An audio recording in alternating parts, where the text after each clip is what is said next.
I've been in this business as a colorist, all different aspects since before I graduated college a number of years ago. And I have definitely seen people who are writers and pencilers, who are at the top of their game, could do no wrong, were making the company tons of money, but like all good things come to an end, all things cycle. And some of these people, with very rare exception, because they were jerks. You know, they really felt free to be not nice because they were making the company. I think entitled is the word. Sorry? Entitled, I think. Entitled and jerky. I mean, some of them were really outright jerks. Entitled and because they were making the company a ton of money, and then, you know, a cycle ends, a little bit below ebb, and then everybody they were not nice to just would not want to work with them anymore because there wasn't that enticement anymore. And I've seen people who've gone through that cycle, and because they were nice, they kept working and eventually hit that echelon again. So everything's in cycles. You never lose anything by just trying to be decent and nice and just a congenial person. Now I'm going to make an alternate point. I say you only need 2, but all 3 is much better. I'll give you an example of an artist and an example of a writer, other than these 3, who meet all 3, who are talented, professional, and just a chore to work with. Or, sorry, the opposite of a chore to work with. A joy. For a writer, I'd say Brian Michael Bendis. He's great, he's incredibly professional, he writes like 6 scripts a month, always hits his deadlines, almost always hits his deadlines, but if he doesn't, it's because they need 2 issues of Ultimate Spider-Man now. You know? And he's quite talented, and he is one of the nicest people I've ever met. That combination, if he were a total jerk, I don't think he'd be the Brian Michael Bendis, the name in the industry that we have. If he wasn't professional, he wouldn't be either. He wouldn't be producing that much to be the Brian Michael Bendis machine.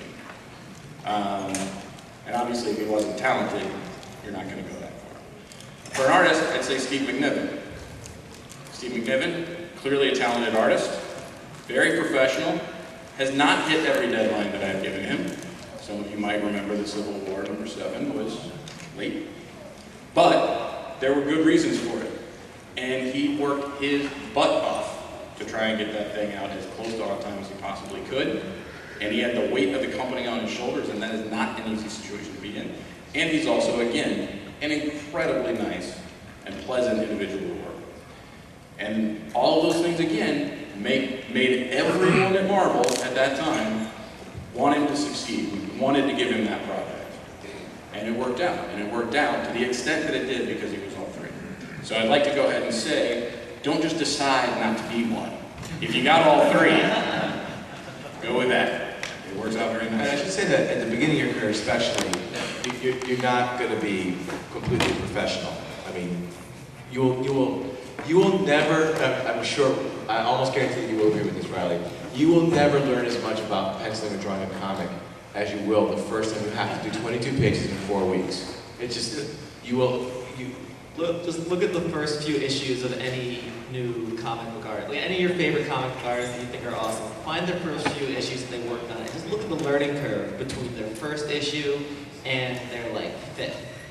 And you know, like maybe the first issue has 3 good pages and then 19 really crappy pages. And the next one maybe has, you know, 10 good pages and like 1 awesome page and 9 really crappy, you know, whatever. And then by the 5th issue, maybe 75% of the pages are good. You know, they're on their way. Yeah. And Yeah. like the learning curve is astronomical. And one of the most legitimate overnight sensations I know of is Jim Lee, who did 1 issue of Alpha Flight, and by the time that was out, they were already offering him X-Men. Now he did 3 issues of Alpha Flight in a row. I think it's 51, 52, 53. It's somewhere right around there. And then it was like, here, do an issue of X-Men for your 4th comic book. And in those 3 issues of Alpha Flight, they're really good. I mean, you can see it's Jim Lee, but you can see the learning curve too, and you can see where he tried things that may not have worked out all that great. It's that he can pull off flaws in. spots. It's not. Yeah, it's got some spots, and he figures it out. I think it was perfect. You learn a lot. I mean, it's just You're looking for a job in DC right now. you Well played. My original point was that simply that you try to be as professional as possible, and trust me, everyone knows, everyone remembers how it was to start off, and allowances are made as long as you're genuinely trying to hit your deadlines to make good. One thing I like to do when I do a presentation on breaking into comments is get you guys up here to ask the questions specifically you want to hear about. And we've got a few minutes left. There's a microphone right up front here. If you want to form online, if you got any questions of your own. If not, Dennis and my constable will fight. Awesome, very knuckle. No, he's actually. No, that's computer generated. Yes, My sir. name is Evan, and my question for you is, how much can somebody make breaking into, comics? A penciler, what's his incoming entry-level rate? A writer, or rather assistant editor probably, an inker, and so forth. I can. You gotta, well, I probably know more about that actually. I was gonna say you have to negotiate for yourself. You can't just ask people to spill the beans on their salary.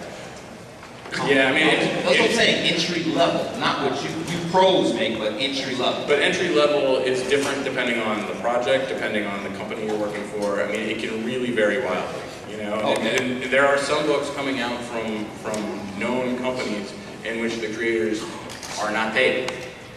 That they are doing it for free, and then if it makes money, they get paid. And that happens. But I mean, I know what you're asking. I mean, with Marvel DC, if you're a penciler that works pretty regularly, 6 to, let's say 7 or so books a year, you're starting out, you can probably average clear between 25 and 35,000. I don't think that's unheard of if you're working pretty regularly. Now the question is, are you working regularly? And now you're working for Marvel and DC. So, but Yeah, one of the things I think a decent living starting out is decent. You're good and you're on time. And one of the things about being an assistant editor is your paycheck ain't much, but it's there every 2 weeks, which is comforting. And then for writers tend to make less per page than pencilers. I think we can understand why that typically is. But there's no sort of, this is what you make when you write a comic book. This is what you make when you draw a comic book.